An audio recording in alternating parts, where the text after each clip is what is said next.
ఓం శ్రీ మహాగణాధిపతయే నమ. ఓం శ్రీ గురుభ్యో నమ. ఓం నమ శివాయ. శివపురాణంలో ఈరోజు వైద్యనాథుడు గురించి తెలుసుకుందాము. గురువర్య, వైద్యనాథుడు అంటారు కదా, ఆయన ఎక్కడ ఉన్నారు? ఆయన చరిత్రాన్ని వివరించండి అన్నాడు నారాయణ భట్టు. చెప్పడం మొదలుపెట్టాడు కృష్ణశర్మ. రత్నాకరుడు. త్రేతాయుగంలో రావణ బ్రహ్మ లంకా నగరాన్ని పాలిస్తుండేవాడు. అతడు గొప్ప శివభక్తుడు. ఒకసారి రావణుడు శివుని గురించి ఘోర తపస్సు చేశాడు. ఎంతకాలమైనా శివుడు ప్రత్యక్షం కాలేదు. ఇక లాభం లేదు, ఇది కాదు పని అనుకుని హోమగుండాన్ని ప్రజ్వలింపచేసి అందులో తన తలను నరికివేశాడు. శివుడు ప్రత్యక్షం కాలేదు. రావణుడు ఆగలేదు. ఒకటి తర్వాత ఒకటిగా 9 తలలు నరికి అగ్నికి ఆహుతి చేశాడు. శివుడు కరుణించలేదు. చివరగా తన 10వ తలను కూడా ఆహుతి చేయాలనే తలంపుతో నరకబోయాడు.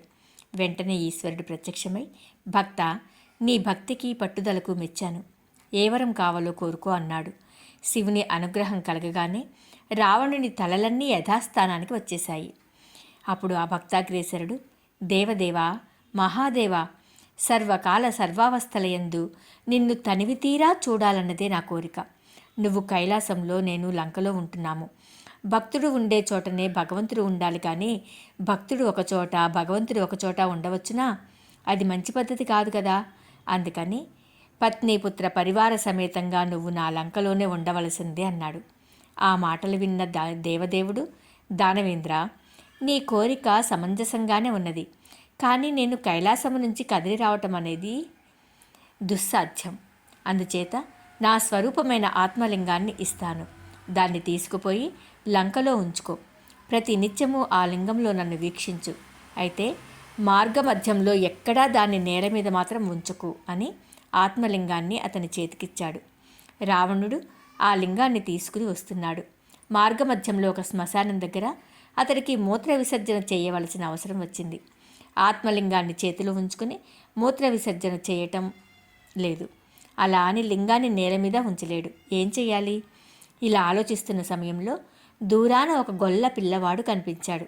ఆ బాలుణ్ణి పిలిచి అతడి చేతికి శివలింగం ఇచ్చి తాను మూత్ర విసర్జనకు వెళ్ళాడు. అప్పటి వరకు చిన్నగా ఉన్న శివలింగము బాలుడి చేతిలోకి వెళ్ళగానే ఆకారము, బరువు పెరగటం మొదలెట్టింది. అలా పెరిగిపోయి బాలుడు మోయలేనంతగా అయింది. దాంతో ఆ బాలుడు ఆ లింగాన్ని క్రింద పెట్టేశాడు. రావణ బ్రహ్మ తిరిగి వచ్చాడు.